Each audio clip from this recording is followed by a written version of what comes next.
Annonceurs, chefs d'entreprise et autres. Bref, population d'ici et d'ailleurs, cet espace vous est réservé pour la promotion de vos produits et activités. Non seulement en français, mais aussi en fond, Ditamari, Fulfulde, Batonou, Dendi. À vous le choix. Pour en savoir plus, veuillez nous contacter au numéro suivant 97 64 79 91 ou 97 17 51 37. Le TOFA que nous avions fait le 10 janvier dernier, en présence du chef de l'État, avait révélé ce genre de situation. Et je me suis dit, si les rituels n'avaient pas été exécutés, peut-être que nous aurions assisté au pire. C'est pour cela que je suis allé chercher le rapport. Le rapport de Benetofa 2024 que j'ai en main là. Ce rapport, ce n'est pas maintenant qu'il a été rédigé, c'est un document qui existe et qui a été diffusé. Je vais seulement faire une sorte de lu pour vous. Recommandation numéro 7. Le phare recommande d'éviter toute usurpation de titres, de même que toute forme de trahison à tous les niveaux de gouvernance. Autrement, cela sera fatal aux traîtres. Le numéro 11. L'interprétation dit « Nombreux sont les individus sans conviction qui jouent à l'hypocrisie dans le cadre du processus de développement en cours dans le pays et qui risquent de le compromettre. » La recommandation du phare à ce niveau-là est que pour les dirigeants, le phare recommande davantage de prudence et de vigilance, car il y a dans le système de gouvernance des traîtres. Numéro 17. Le non-respect des lois de la nation peut être compromettant pour ceux qui les méprisent. La recommandation du phare à ce niveau-là est qu'il faut que les citoyens respectent strictement les lois qui régissent la nation. Numéro 19. Le parjure est un acte de violation du serment sévèrement sanctionné. Le phare recommande alors à tous les citoyens de respecter les lois et règlements de l'État dans tous les domaines afin d'éviter d'en faire les frais.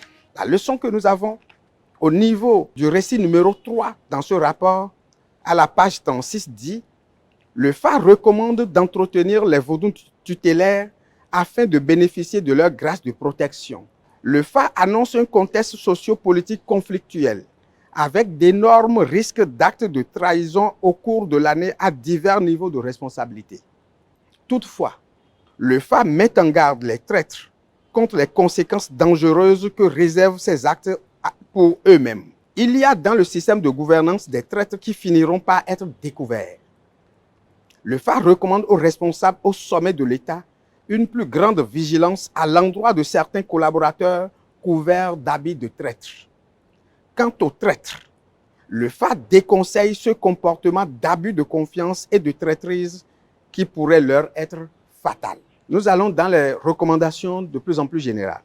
Sur le plan de la défense et de la sécurité territoriale, le phare recommande davantage de vigilance et d'efficacité au niveau des services de renseignement afin de déjouer la mise en œuvre d'intentions malveillantes contre les intérêts supérieurs de la nation. Le phare recommande le respect de l'autorité établie et de la hiérarchie dans tous les domaines, administratifs, politiques, religieux et à tous les niveaux pour éviter que les contrevenants n'en fassent les frais.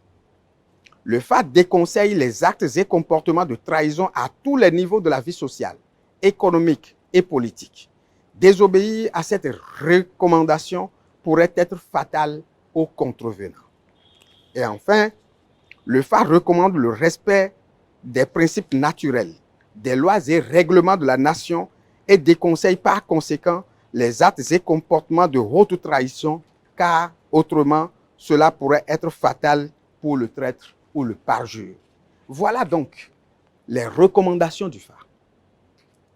Et pour atténuer ou annihiler complètement les influx négatifs que comporte le fadouk qui avait été trouvé, qui était le sacre, les rituels avaient été exécutés dans les formes accoutumées.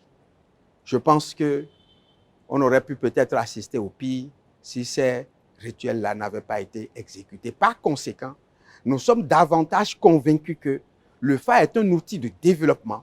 Lorsque nous voulons aller loin, nous ne pouvons pas ne pas partir avec les paroles de chez nous, c'est-à-dire avec notre propre culture.